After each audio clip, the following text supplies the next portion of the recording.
Hello guys, welcome to Utterance. My name is Koko Eshredako. Now please don't forget to subscribe, okay? Thank you very much. This man you see, his name is Fela Kuti. Fela Kuti. Now I'm about to share with you how his mother was killed and reasons why he changed his name. Are you ready? Okay, now let's start from here. Fela Kuti was a Nigerian musician, an instrumentalist, Afrobeat pioneer, and a human rights activist. To celebrate his memory, his children put together an event called Felabration. Felabration is an annual event held on the week of Fela's birthday. It takes place at the New Africa Shrine, Ikeja. Now, there are so many forgotten stories about the life and time of Fela Kuti. A lot of people think he was a misunderstood man. Fela was born on 15th October 1938 in Abeokuta, Ogun State. His full name is Olufela Olusegun Oludotun Ransom Kuti. Fela changed his name from Ransom to Aníkúlápó because he referred to Ransom as a slave name, a name inherited from enslaved ancestors. So he chose the Yoruba name Aníkúlápó to convey a sense of invisibility, which means one who has captured death and put it in his pouch. Wow. He was a great man indeed. Fela's father, Reverend Israel Oludotun Ransom Kuti, was an Anglican minister and school principal who was the first president of the Nigerian Union of Teachers. His mother, Chief Familayo Ransom Kuti, was a feminist activist in the anti-colonial movement. Most people only know her as the first woman in Nigeria to drive a car, but there was more to her. She was the first female student at Abeokuta Grammar. She was also a strong advocate who fought hard for women's right to vote. Fela Kuti had brothers like Beko Ransom Kuti, who was a doctor, Professor Olikoye Ransom Kuti, who was also a doctor and a one-time minister of health, Nigerian playwright and poet, Professor Wole Soyinka, is also Fela Kuti's first cousin. In 1960, he married his first wife, Remi Lekun Taylor, who gave birth to his eldest children. He has up to 8 children. The most popular ones are Femi, Yeni, Sion, Sola, and Mutunrayo Kuti.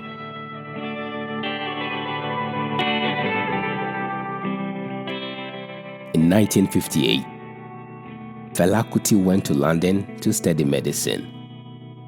But he had a change of mind and studied music instead. So in 1967, while in Ghana, he decided to call his style of music Afrobeat, a fusion of high life, funk, jazz, salsa, calypso, and traditional Yoruba music. This idea was brought about by Tony Allen, who was Fela Kuti's drummer for over 20 years. He helped in the production of instrumentals, melodies, and rhythms.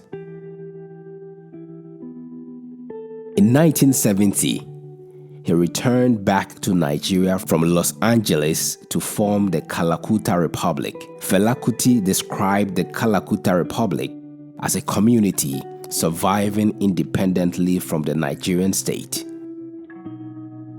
The Kalakuta name was derived from the Black Hole of Calcutta dungeon in India. Fela's Kalakuta Republic served as a recording studio, home, and community for people that connected to his brand. He also set up a nightclub and the Africa Shrine. How I wish I could play some of his songs in this documentary, but for copyright issues, I just have to ignore them. Now, in 1977, most of Fela Kuti's lyrical themes changed from love to social issues. He used his music to speak out against the maltreatment of the people by the government. His smash hit, Zombie, infuriated the Nigerian military, and they also launched an attack on the Kalakuta Republic. 1,000 soldiers were involved in this attack. They burned down his studio, instruments, and master tapes. It was this attack that led to the death of his mother, Funmilayo Ransom Kuti, who was thrown down from the second floor of their building. Fela Kuti was severely beaten during that attack.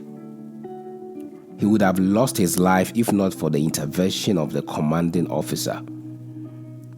The raid was not a funny one. Even the women whom Fela referred to as his Kalakuta queens were also beaten and raped.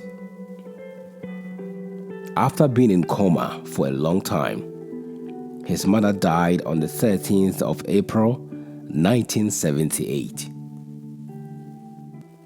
A heartbroken Fela took her coffin to Dudan Barracks in Lagos to shame the government. That was where the military head of state resided at that time. The attack and loss of his mother was not enough to silence Fela. He released 2 new songs titled Coffin for the Head of State and Unknown Soldier, where he gave details of the invasion.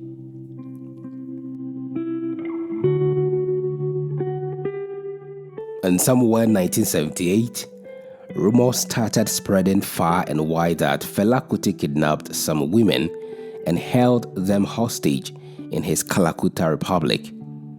The women themselves said the rumors were false and they were with Fela on their own accord, but people still referred them as drug addicts and prostitutes. To falsify all the claims, Fela got the consent of all 27 of them and married them on the same day. Wow! Most of these women were his dancers, singers, and composers. They traveled around the world with him, from Ghana to Germany, France, Switzerland, and Italy. That very same year, 1978, Fela was banned from entering into Ghana after a riot broke out when he performed his song Zombie. His musicians deserted him when they heard that he wanted to use the proceeds from the music to fund his presidential campaign. When he finally wanted to campaign for president, he was denied candidature even after forming his own political party. He continued going on album tours and released more songs to infuriate the government. Well, I believe 1978 wasn't a good year for Fela Kuti, because in the same 1978, he was jailed and charged with currency smuggling. He spent 20 months in jail. After his release, some of his wives had already moved on. He divorced the remaining wives, saying that marriage only brings jealousy and selfishness. But some of them refused to leave the Kalakuta Republic. They swore to remain with Fela till the end.